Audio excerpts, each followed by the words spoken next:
Mientras Adama dirigía el lanzamiento de las fuerzas contraatacantes de la Galáctica, con voz ronca y rotundos y violentos ademanes, el comandante del campo enemigo se hallaba en un tranquilo estado de reflexivo relajamiento, sin perder de vista ni un solo instante su meticulosamente proyectada estrategia de campaña.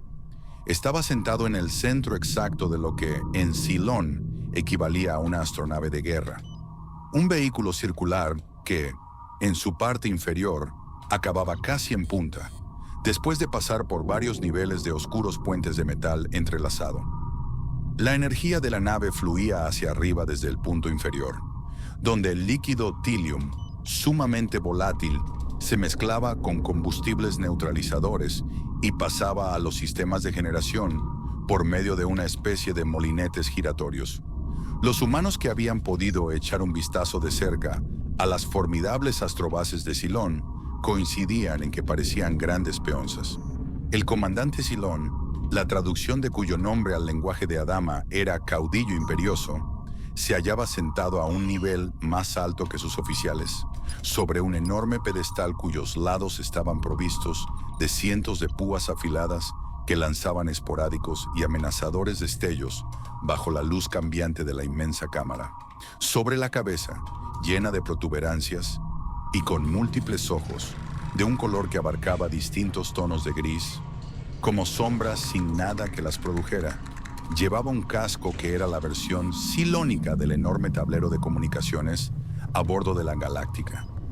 Todas las unidades de información que ocupaban un lado del puente de la Galáctica se hallaban contenidas en miniatura en aquel casco, con el que el caudillo imperioso podía seguir simultáneamente todas las fases de la batalla. Al mismo tiempo, el casco le suministraba la información abstracta necesaria para que pudiese improvisar debidamente dentro de la estrategia básica. Toda esta información le era transmitida por un contingente de oficiales ejecutivos situados alrededor del pedestal y que enviaban sus datos en rayos invisibles al casco de su jefe.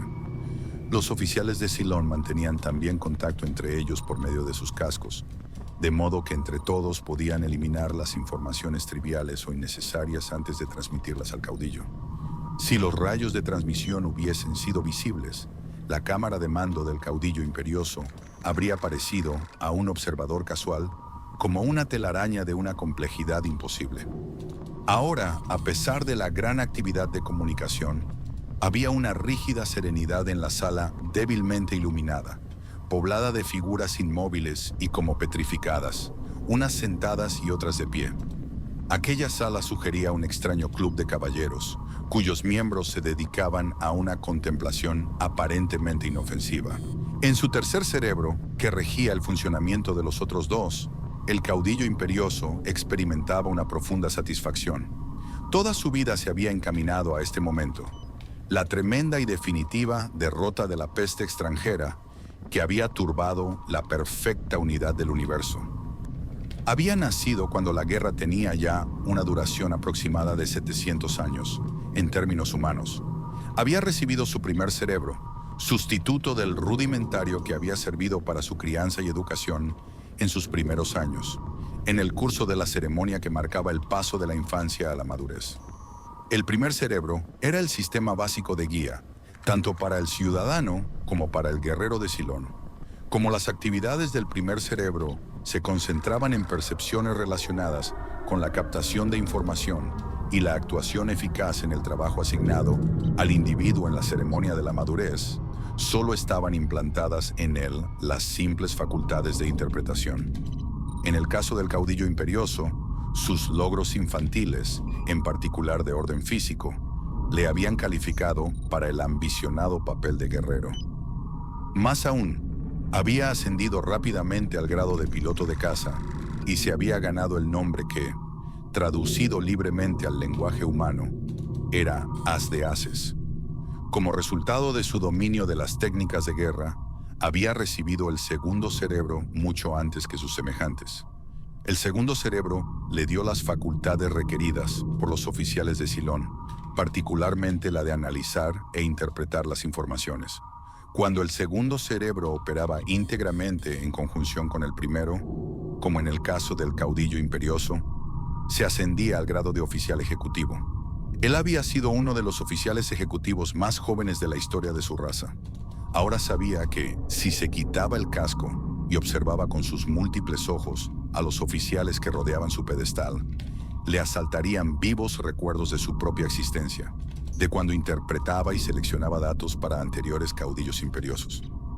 Cuando el más reciente caudillo imperioso había llegado al fin de su reinado, cada caudillo ostentaba el poder durante un periodo fijo, unos 3/4 de siglo en tiempo humano.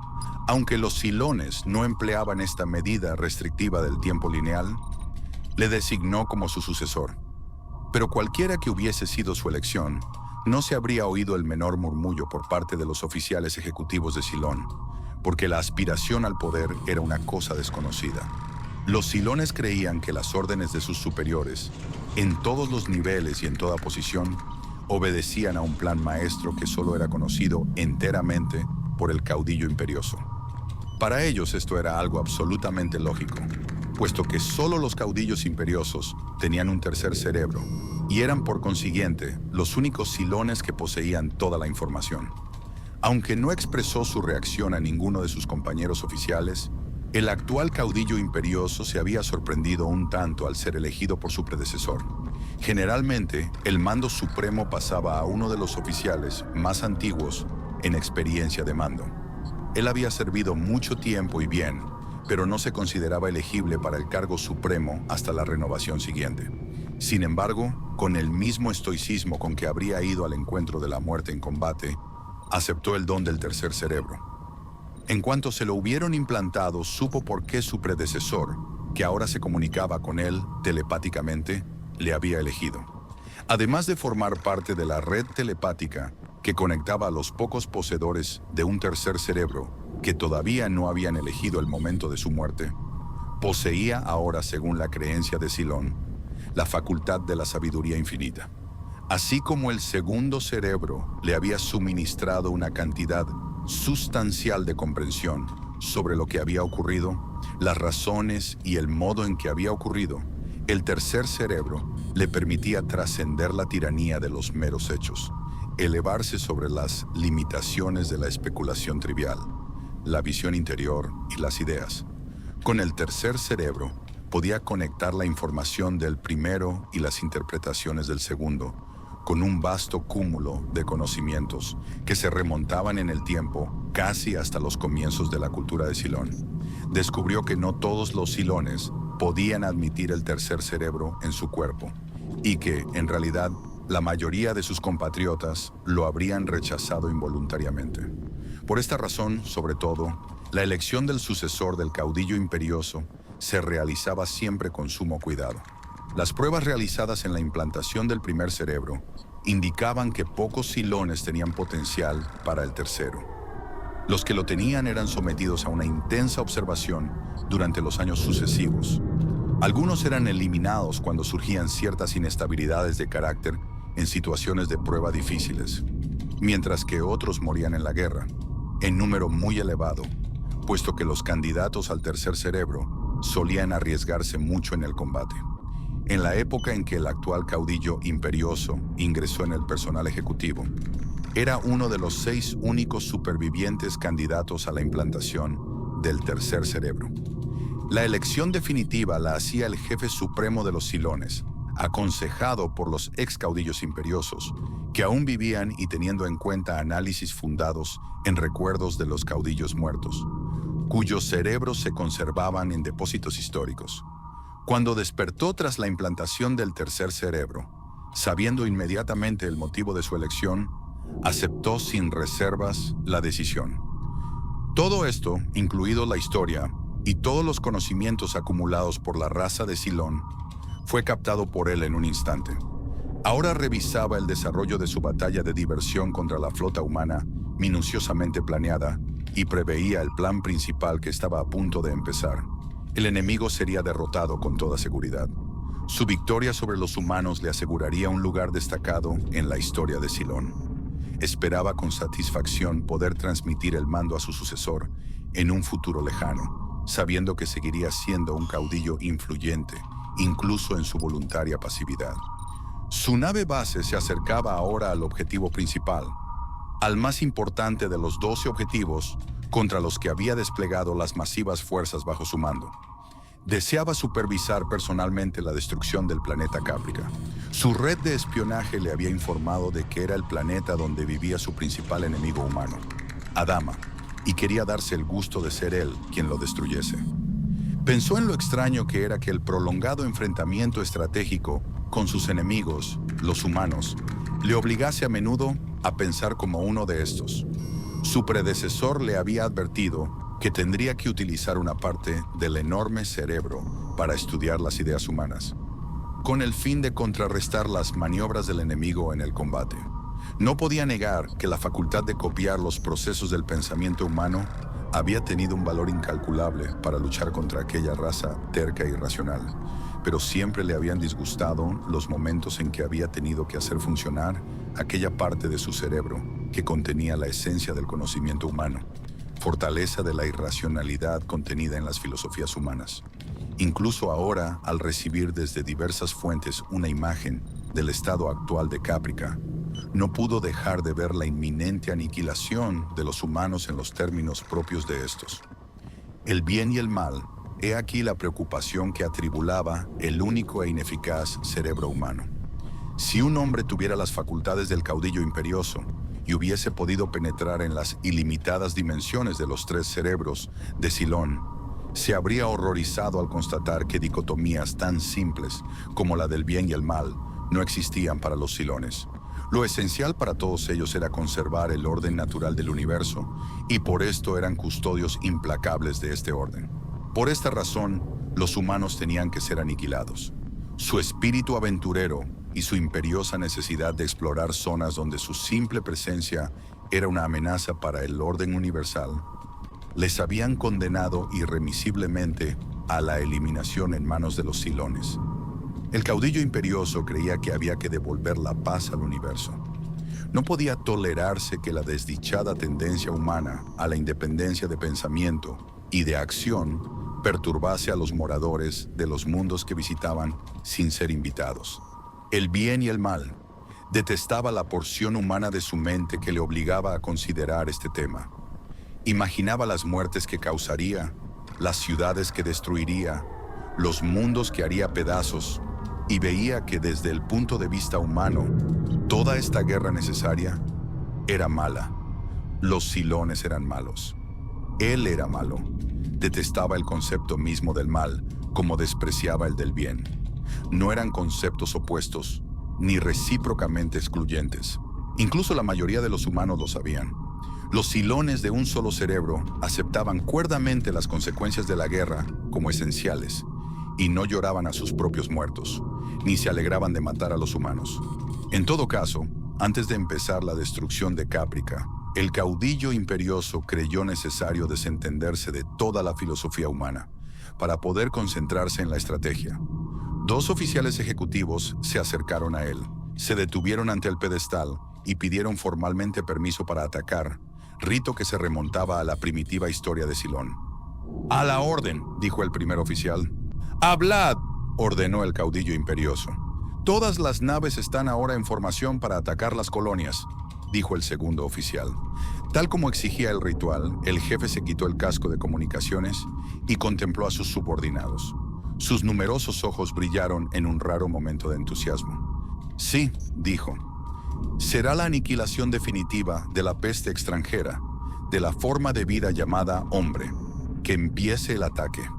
Los 2 subordinados se inclinaron ceremoniosamente y volvieron a integrarse en la red de sus compañeros oficiales ejecutivos. Incluso antes de que volviesen a sus puestos y de que el caudillo imperioso se hubiese puesto de nuevo el casco, se habían abierto grandes portillos en el círculo principal de cada nave base de Silón. Vehículos de guerra salieron con un orden preciso de cada abertura y volaron a sus posiciones de preparación para el combate, donde formaron un muro de 12 ringleras que después se dividió en otras tantas olas, cada una de las cuales tenía un mundo humano como objetivo final. Ninguna otra astronave de guerra de la flota colonial había podido lanzar a tiempo todos sus contingentes de caza. Los atacantes de Silón cazaban ahora como patos a las naves catapultadas. Adama comprendió con una mezcla de tristeza y de ira, que solo quedaban las naves de la Galáctica para enfrentarse a la inmensa fuerza atacante. Muy inferiores en número, esquivaban y atacaban alternativamente a las naves de Cylon. Los cañones láser disparaban y replicaban al fuego, y sus finos y brillantes rayos se convertían en espectaculares llamaradas rojas y amarillas cuando daban en un blanco. Como de costumbre, las naves de guerra de la flota tenían más habilidad y puntería, pero todas las probabilidades de la lucha, aquella traidora emboscada, parecían estar en contra de ellas, y Adama sentía un vivo dolor en las entrañas cada vez que el fuego de Cylon destruía una de sus naves. La flota perdería hoy muchos pilotos, tal vez todos. Ya había perdido a Zack. Adama se dijo que no debía seguir pensando en la muerte de su hijo. Debía dejar de pensar en ella. Ya había sido bastante doloroso presenciar lo ocurrido, de pie ante una pantalla igual a las que le servían de entretenimiento en su residencia. Más tarde aumentaría el dolor, pero ahora, como todos los jefes militares que habían perdido trágicamente a sus hijos en combate, a lo largo de la historia y en las muchas y devastadoras guerras soportadas por la raza, Adama tenía que concentrar la mente en su deber. Apolo se precipitó en el puente y Adama corrió a su lado. El joven estaba sin aliento y hablaba de un modo entrecortado. Cylones, emboscados, nos tendieron una emboscada, tuve que dejar a Zack, no había alternativa. Tenía que dejarle, no quería, pero tuve que hacerlo. Su aparato averiado, volveré atrás y le traeré... Me temo que esto no será posible, dijo Adama. Se estrujaba la mente buscando la manera de decirle a Apolo que Zack había muerto. Los dos hermanos se querían mucho y parecía imposible suavizar la noticia. «Padre», dijo Apolo con voz desesperada, «lo dejé perdido allí, con su nave averiada. No supe qué más podía hacer. Ahora ya era informado. Si no vuelvo...» De pronto, mientras miraba fijamente a los ojos de su padre, Apolo recibió el triste mensaje. «¿Zack?», dijo con voz débil.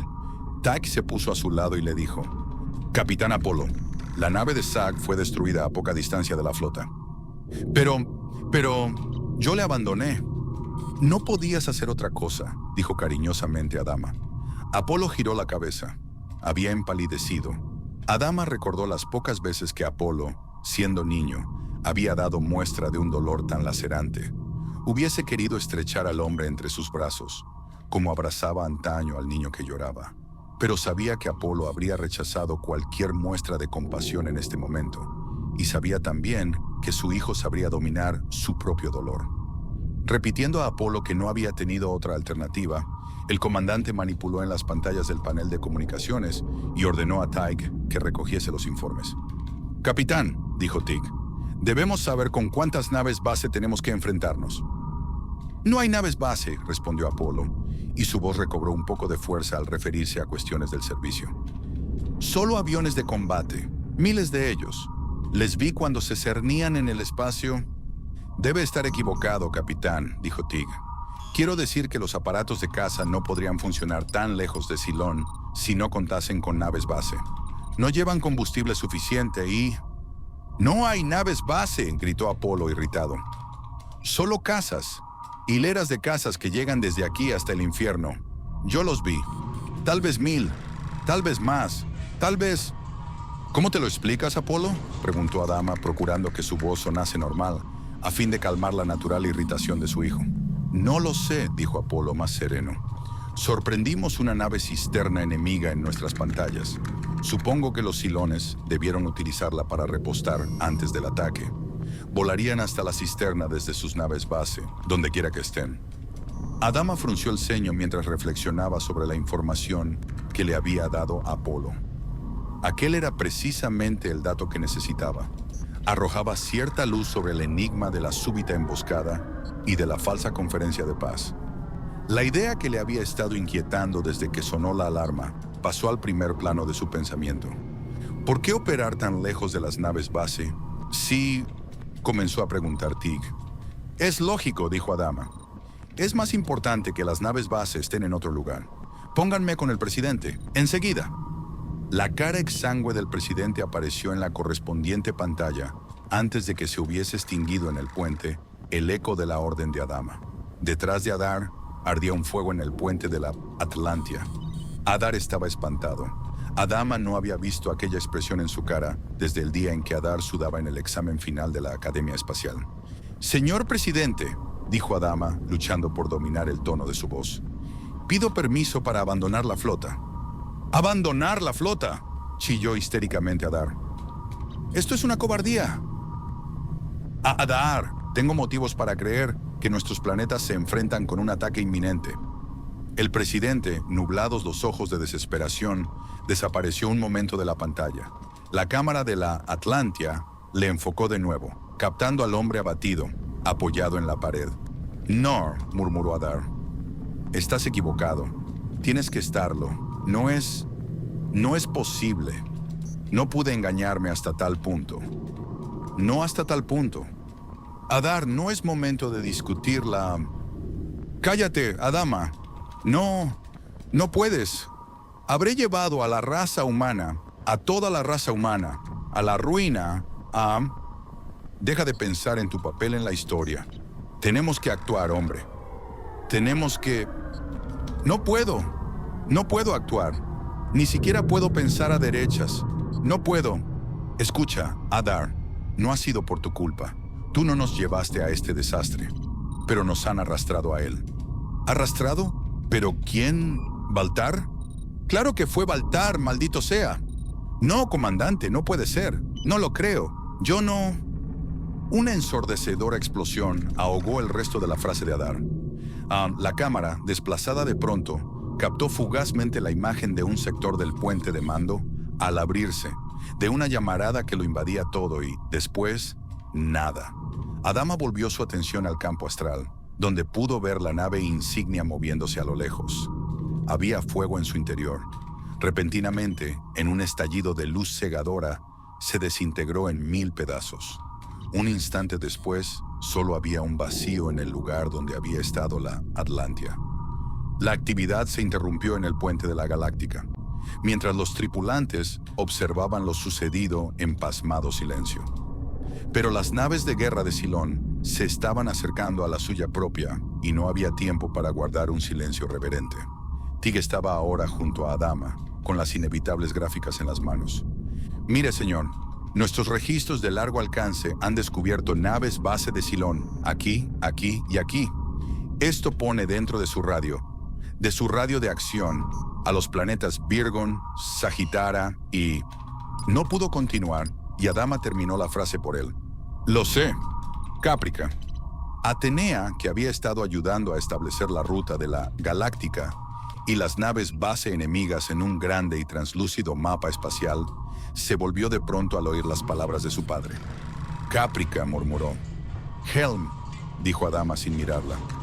«Vamos a dar media vuelta. Nos retiramos. Volvemos a casa, coronel. Disponga el...» «Padre», le interrumpió Atenea acercándose a él. «¿Qué vas a hacer?» «Señor», dijo Apolo desde el otro lado, «nuestras naves...» «Es necesario», dijo Adama. «Dejaremos a nuestras naves para que defiendan la flota. Pero no podrán volver hasta nosotros», dijo Atenea. «Sí, es posible que puedan volver. Pueden emplear las estaciones de combustible para... Si no han sido destruidas», comentó amargamente Apolo. «Bueno», dijo Adama, «las que tengan bastante carburante o puedan conseguirlo, tendrán que hacer lo posible por alcanzarnos». «Señor, debo protestar», dijo Apolo. «Más tarde, por favor», dijo Adama. «Deberíamos decírselo, transmitirles nuestras intenciones». «No, si aún tenemos algo a nuestro favor, si aún nos queda algo, es el factor sorpresa». Adama sintió un enojo fugaz contra sus dos hijos, mientras estos volvían malhumorados a sus puestos en el puente. Después reprimió toda emoción y dio vivamente las órdenes que alejaban a la Galáctica de las fuerzas coloniales enzarzadas en la lucha. Trató de no advertir que la mayoría de las naves productoras de energía de la flota estaban en llamas. Cuando hubieron salido de la zona donde se desarrollaba el combate, un oficial anunció que habían cesado todas las interferencias electrónicas. «Están despejando el aire para sus sistemas de orientación electrónica», dijo Apolo. «Esto significa que ha empezado el ataque», dijo Tig. No, señor, dijo un oficial. Estamos captando señales vídeo de largo alcance de un satélite. Todo parece absolutamente normal en nuestro planeta. Todos volvieron la atención a los monitores que mostraban escenas de Caprica. Adama observó en particular una vista aérea en la que aparecía la hermosa arquitectura piramidal de Caprica captada desde un punto privilegiado. Tenía una vista parecida en el cuarto de su casa, no lejos del escenario que observaba ahora. Hila le había regalado aquella vista general, pero ahora no debía pensar en Hila. Evidentemente, la capital de Caprica disfrutaba de un día muy hermoso. Una zona de la parte baja de la ciudad hervía de gente que iba de compras, y la hilera de pirámides residenciales permanecía en calma. El tablero de comunicaciones captaba transmisiones radiadas. Todo parecía tranquilo. Aquellas escenas eran similares a las que habían imaginado que encontrarían cuando volviesen a casa, una vez concluida la misión de paz. Era todo tan habitual que Adama pensó por un momento que la batalla dejada atrás había sido un engaño, un sueño, y que ahora volaban hacia una realidad gloriosa. «Comandante», dijo Tyke a media voz, «tal vez lleguemos a tiempo, o quizás el ataque de Silón contra nuestra flota no sea más que el acto de una facción disidente, un pequeño movimiento contrario a la paz, con el fin de crear dificultades». «No es probable, Tyke», dijo Adama. «No es probable». La ola de naves de guerra de Silón apareció súbitamente, como surgida de la nada, en una pantalla contigua a las vistas del planeta. Los ojos de Serina lagrimearon a causa del continuo resplandor de la luz que rebotaba en las paredes de cristal de las galerías. Mientras daba órdenes a los técnicos sobre dónde debían instalar su equipo de televisión, susurró al micrófono de su estuche de maquillaje que produjese algo para remediar su lagrimeo. Así obtuvo un grueso trozo de tejido empapado con una preparación especial, con el que enjugó el exceso de humedad. Además de actuar como esponja, el producto calmaba la irritación de los ojos. Mientras atendía a su labor, muchos transeúntes se detuvieron a contemplarla. Era el precio de ser una personalidad de los medios de difusión conocida en toda Caprica. En cuanto a ella, estaba harta de su cara conocida por millones de personas. Era hermosa, desde luego, con sus cabellos castaños, los ojos verdes y la boca de labios abultados y sensuales, por no hablar de la esbelta y curvilínea figura que había llegado a ser el ideal de belleza capricano. Sin embargo, cuando una tiene que verificar a diario, casi a cada hora su apariencia, frente a los monitores, comprobando si está a punto para la exhibición, puede hartarse de tanta hermosura. Su receptor auricular anunció que faltaban 30 segundos para la hora, y ella adoptó su posición ante la cámara. Mientras corría la cuenta atrás, contempló el escenario instalado detrás de ella. Le gustó la armónica distribución floral, en particular el elevado cuarto de círculo de flores, de brillantes colores, con las que se había escrito la palabra paz. Sobre esta palabra aparecían desplegadas las banderas de las 12 colonias. Un imponente y maravilloso telón de fondo, pensó, para las fiestas que se celebrarán cuando se anuncie oficialmente la paz. La cuenta llegó a 0, se encendió la luz roja y Serina empezó su parlamento. Aquí Serina, en el Presidium de Caprica, donde continúan los preparativos que se han estado realizando durante toda la noche para las ceremonias que comenzarán cuando se transmita el esperado anuncio de la conferencia de paz. Aunque aquí empieza a amanecer, se han reunido ya grandes multitudes alrededor del complejo del Presidium.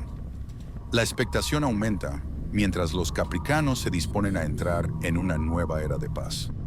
Hasta ahora no llegan los esperados detalles sobre las reuniones del armisticio, debido a que una extraña interferencia eléctrica bloquea la comunicación interestelar.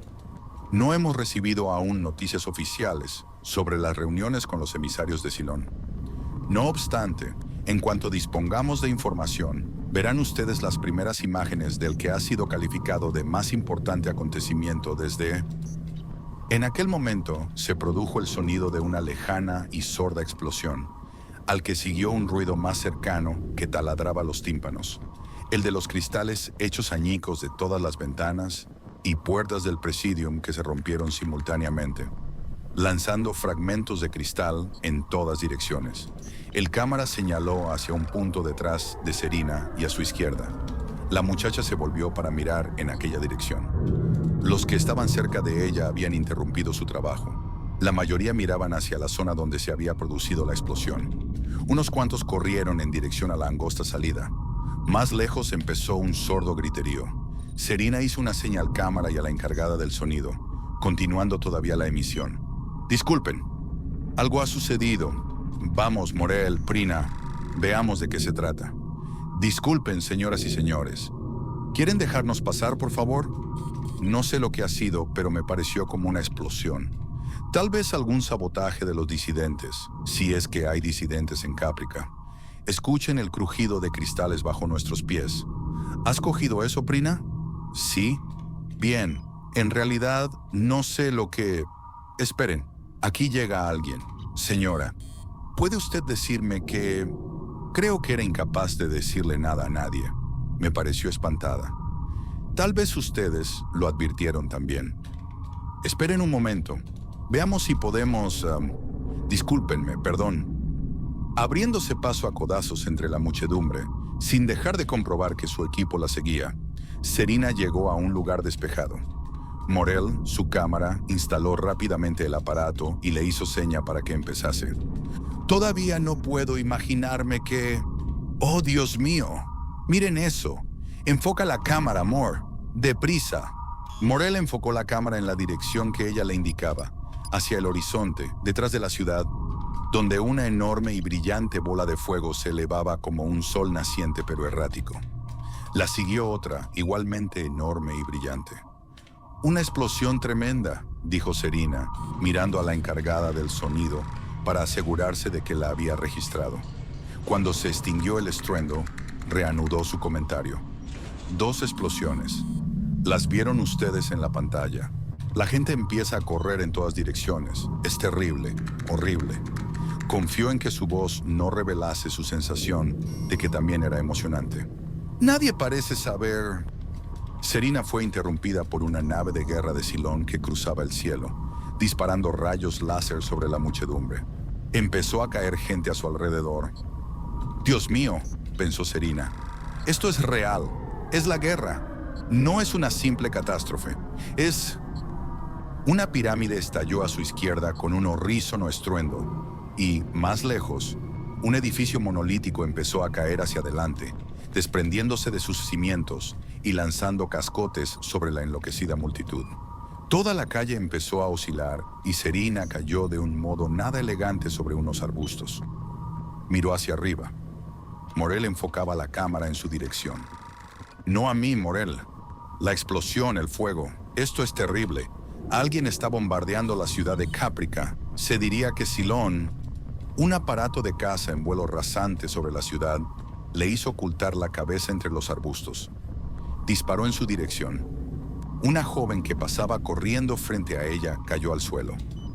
Serena se puso en pie para ayudarla, pero enseguida advirtió que estaba muerta. «Está muerta. Dios mío, está... Morel, Prina, será mejor que nos pongamos a cubierto. Será mejor». La multitud corría junto a ella, la empujaba. Casi la hizo caer de nuevo. Más explosiones, gritos, aviones que disparaban. Morel siguió enfocándola con la cámara. «Es inútil», dijo ella. «La gente está muriendo a mi alrededor. Ni siquiera sé si estamos aún en el aire. Veo un niño pequeño que corre para... ¡Mirad! ¡Mirad!». Otro avión en vuelo rasante lanzó una ráfaga de rayos láser que alcanzó a Morel y a su cámara. Al caer Morel al suelo, saltaron chispas de la cámara destrozada. Prina echó a correr, abandonando el aparato del sonido.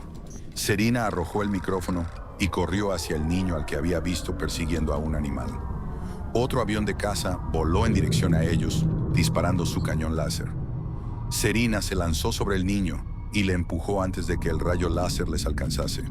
Estrechando sobre su pecho a la temblorosa criatura, vio pasar toda una ola de cazas, aumentando indiscriminadamente con sus armas la horrible destrucción. Una columna de hormigón se rompió a pocos pasos de ellos. Serina trató de no escuchar los gritos de dolor que salían de entre los cascotes. Algo cayó encima de ella y de pronto se encontró con que le faltaba aire. Tenía un brazo libre y podía moverlo. Empezó a excavar frenéticamente hacia la superficie, resistiendo el violento impulso de aspirar aire. Su brazo rompió la resistencia. Abrió furiosamente un hueco en la tierra para escapar y arrastró al niño con ella al aire libre. Después de inhalar rápidamente, acabó de sacar al niño del agujero y lo examinó para asegurarse de que estaba bien. Era pequeño, tendría unos 6 años. «Procura estarte quieto un minuto», le dijo. El chico empezó a llorar y Serina lo atrajo hacia sí para consolarlo. «Todo se arreglará», le dijo. «Muffet», dijo el niño. «¿Dónde está Muffet?» «¿Quién?»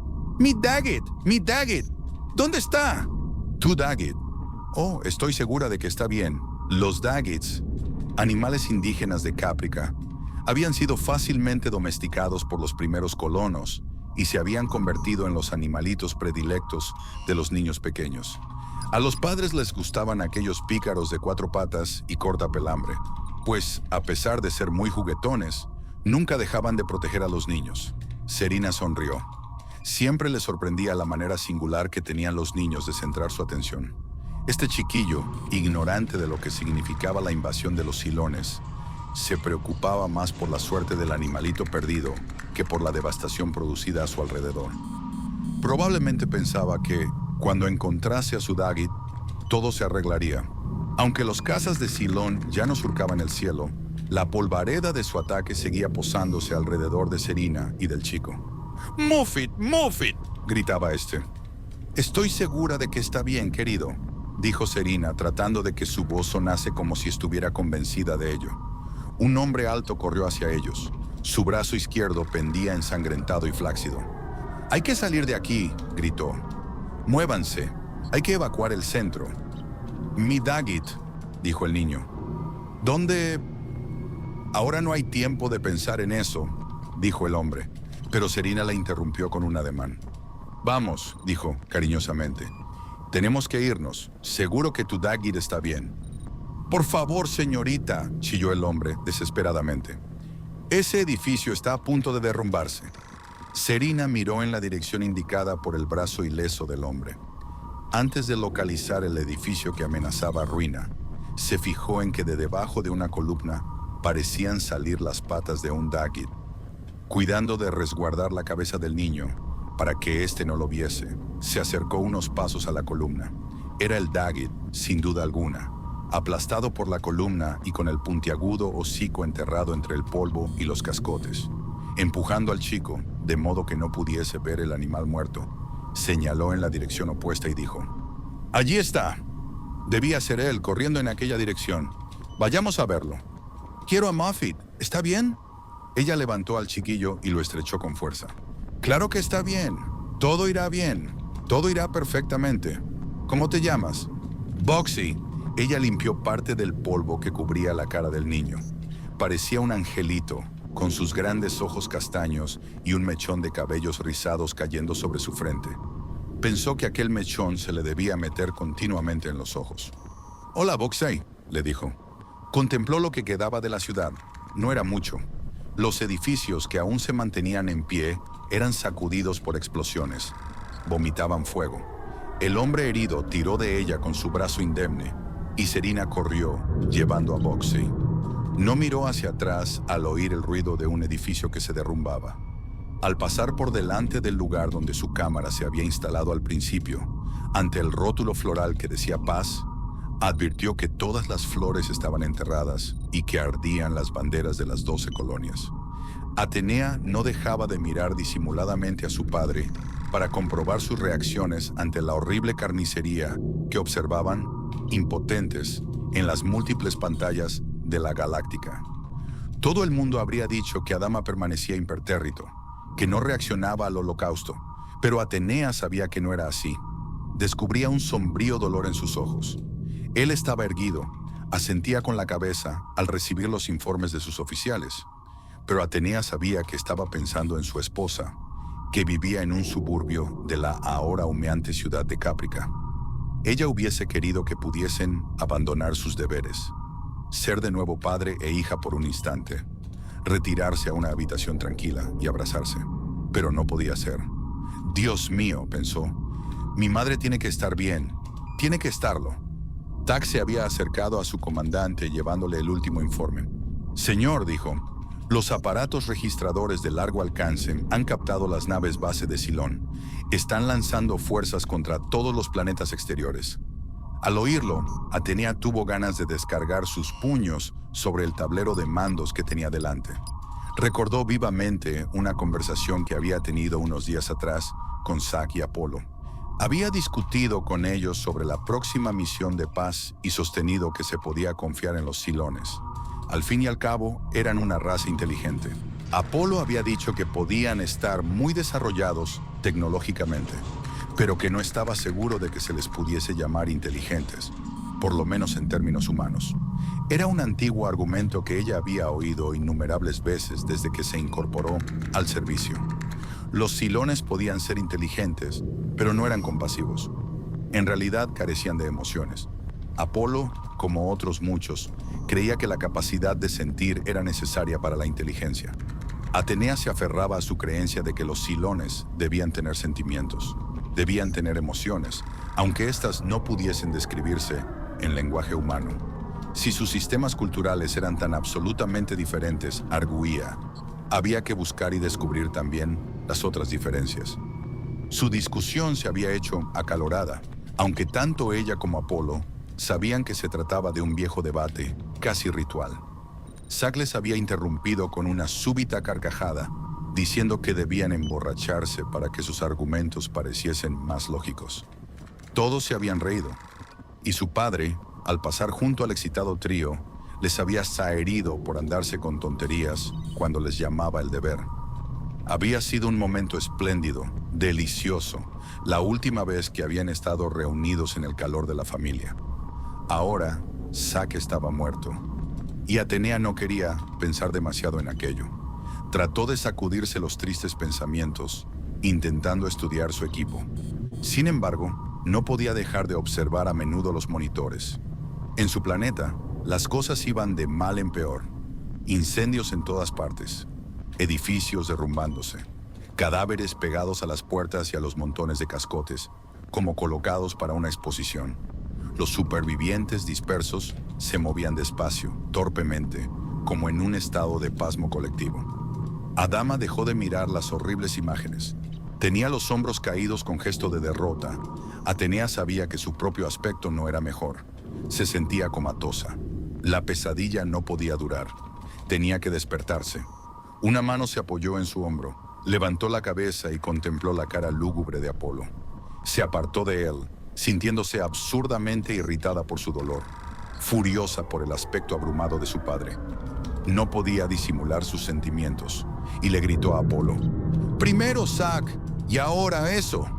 Ellos confiaban en que les protegeríamos». Sintió que su padre la miraba con desconsuelo. ¿Cómo hemos podido permitir que sucediese? ¿Por qué protegimos a un puñado de políticos corrompidos en vez de proteger nuestros hogares? Dejamos que ocurriese. Y nada más. Miró a Adama, vio pintarse de nuevo el dolor en su semblante y se arrepintió de haber hablado. Él era el jefe. Cuando había dicho, dejamos que ocurriese, sabía que él había comprendido.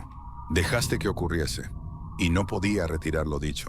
Era verdad, pero no podía retirarlo. Durante unos minutos, siguió realizando su trabajo en un estado de somnolencia. Pero toda la concentración de que era capaz no podía apartar de su mente las espantosas imágenes de destrucción. Si al menos estuviese Starbuck para animarla, pero ni siquiera sabía dónde estaba él. Le habían dejado atrás con los demás, con los que habían abandonado. Tenía que volver. Aunque solo fuera Starbuck, tenía que volver. Le necesitaba. Tak llamó la atención de todos sobre la pantalla del monitor más grande. Las naves base de Cylon habían sido localizadas. Podía verse uno de ellas en primer plano y otras dos a lo lejos. Todas lanzaban nuevos vehículos de combate. Otro oficial hizo surgir imágenes de los 12 mundos, en las que se veían aparatos de Cylon en incursiones de bombardeo. ¿Qué dicen los informes de los 12 mundos, coronel? preguntó Adama. No hay esperanza, comandante. Siempre hay alguna. ¿Qué pasa en Sagittara? Tienen el sistema de defensa más perfeccionado de los 12 mundos. Tal vez estén aún a tiempo. Lo siento, comandante. El planeta está en llamas. Atenea no había visto nunca a su padre tan pálido, tan cerca del colapso. Dio un paso en su dirección. Él lo vio y la detuvo con un ademán. Se volvió a Tig. «Preparen mi avión de planetizaje», dijo. Tig pareció tan asombrado como todos los que habían oído la orden del comandante. «¿Su avión de planetizaje?», preguntó Tig. «Voy a bajar a la superficie de Caprica, Tig». «Imposible, comandante. No puede hacerlo». «Preparen el...». «Señor, si los aparatos registradores de Silón le sorprenden al salir de nuestro campo de camuflaje...». «Yo iré contigo», dijo Apolo. «Sí», dijo Atenea. «Yo también. Tú te quedarás aquí. Todo irá bien», dijo Adama suavemente, palmeándola en un brazo. «Pero yo quiero... Eres necesaria aquí». Ella capituló ante el tono autoritario de la voz de Adama. Apolo, como hermano mayor, tenía derecho a hacer aquel viaje en particular, aunque, generalmente, ella cuidaba de pilotar el aparato de su padre. «Iremos en mi avión de caza, padre», dijo Apolo. «Tú eres el último superviviente entre los miembros del quórum. Si nos tropezásemos con una nave de guerra de Silón, al menos tendrías una posibilidad de...». «El capitán tiene razón», dijo Tig. «Y como yo soy quien tendría que ocupar su lugar, si le ocurriese algo, insisto en que vayan en el caza, comandante». Adama asintió. «Prepare el encuentro con los supervivientes de la flota. Haga todos los preparativos necesarios. Proceda como si yo no tuviese que volver». «¿No tuviese que volver?», dijo Tig. «Volverá usted, comandante». Tig tendió la mano, y los dos hombres, como viejos amigos y oficiales camaradas que habían servido juntos durante más de 3 decenios, se estrecharon las muñecas al despedirse. Del diario de Adama. A nadie le gusta que le llamen cobarde. Yo no comprendía siquiera las erróneas interpretaciones que se dieron a mi retirada de la Galáctica después de la emboscada de Silón. Existe una leyenda tan antigua en el folclore del espacio que nadie conoce su origen. Un minero lunar del primitivo sistema solar que contenía la fabulosa Tierra trabaja en los satélites naturales de los diversos planetas. El minero es un ser singular que desafía las zonas desoladas donde los hombres normales se morirían de miedo, para excavar materiales vitales para el progreso humano. Según la leyenda, los mineros lunares tienen una existencia más agitada y se divierten más ferozmente que todos los demás héroes de la Hermandad Espacial.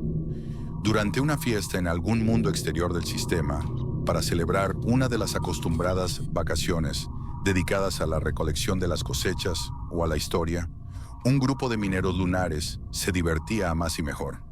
De pronto, su fiesta se ve interrumpida por una voz tonante y fea.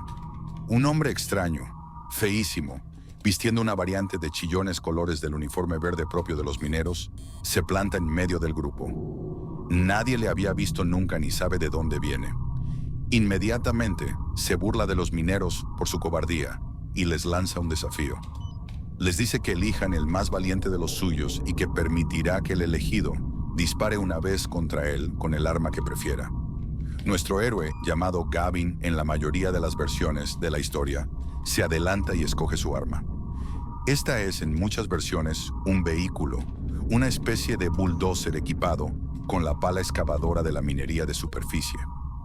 Dirigiendo el bulldozer contra el intruso, Gavin corre hacia él a toda velocidad y lanza con la pala al intruso a tal altura que lo pone temporalmente en órbita. Pero el villano baja de nuevo, cayendo de pie, y le dice al héroe minero que volverán a encontrarse en la próxima fiesta, y que entonces le tocará a Gavin recibir el golpe. «¿Pero dónde te encontraré?», le pregunta Gavin. «Tú tendrás que descubrirlo», responde el villano. Entre los mineros lunares, la acusación de cobardía es el peor insulto, y por ello nuestro héroe se pasa todo el año siguiente buscando los dominios del violento intruso, corriendo de pasada muchas aventuras, incluidos los acostumbrados escarceos románticos. Pero nadie parece saber dónde vive el villano. Por último, según la leyenda, el minero llega a la luna original, es decir, la que gira alrededor de la Tierra. Nunca ha estado allí antes de ahora. Nunca ha conocido sus propiedades mágicas. Nunca ha visto el planeta de origen de la humanidad desde un observatorio tan ventajoso como es su propia luna. Si encuentra al villano y sobrevive a la experiencia, jura que bajará a la Tierra y tal vez pasará en ella el resto de sus días. Prosiguen sus aventuras en la luna, pero empieza a desesperar de encontrar el objeto de su búsqueda para recibir el contragolpe. Sin embargo, el día marcado por el destino encuentra a una vieja bruja acurrucada en una pala dentro de un cráter abierto por los hombres, y ella le informa. El villano vive en un castillo que gira en órbita por el cielo, más arriba de la luna, y Gavin debe lanzarse hasta allí. ¿Por qué he de lanzarme?, pregunta él. ¿Por qué no puedo tomar la nave de pasajeros diaria o un carguero que pase por allí? Ella le responde que el orgulloso villano dice que el minero demostrará ser un cobarde si va en algún vehículo seguro. Gavin se sujeta en la rampa de un lanzador de masas, un aparato largo y parecido a una honda, empleado para lanzar los productos de las minas a un vehículo receptor llamado recogedor, situado en el lugar exacto y que es trasladado después a una estación espacial en órbita. Hace funcionar el mecanismo y empieza a ser empujado en la rampa del lanzador de masas, poco a poco, al principio, y gradualmente más deprisa. Al aumentar la velocidad, se eleva unos palmos sobre la rampa y no vuela gracias a unas plantas destinadas a impedir que la carga sea lanzada al espacio antes del tiempo exactamente calculado. Con la aceleración, llega a la última rampa de lanzamiento. Las planchas sujetadoras se separan y el minero es lanzado al espacio, hacia el negro cielo, por encima de la luna. Gavin, carga corpórea y viviente, surca el espacio vacío. Su velocidad aumenta hasta casi 1.000.000 de kilómetros por hora. Delante de él aparece el verde castillo espacial flotante del villano, como salido de la nada. En el último momento, proyecta su propio recogedor e interrumpe bruscamente el vuelo del minero lunar. Naturalmente, nuestro héroe habría tenido que romperse en 1000 pedazos, lo mismo que una carga de mineral. Pero, como esto es una leyenda, se despierta en el dormitorio de su anfitrión. El villano le tiende ahora la mano, amistosamente, y le dice que su deuda está pagada. Gavin ha demostrado su bravura, no es un cobarde. Y, quién sabe, si el villano se transformó instantáneamente en un anfitrión amigo, tal vez Gavin, el minero lunar, está realizando su sueño de visitar la Tierra. Había veces en que mi propia cobardía aparente hacía que me sintiese como el minero lunar, cuando me dirigía a un punto de destino donde podía romperme en 1000 pedazos. Sin embargo, no podía contar con despertarme cómodamente en el dormitorio de mi adversario.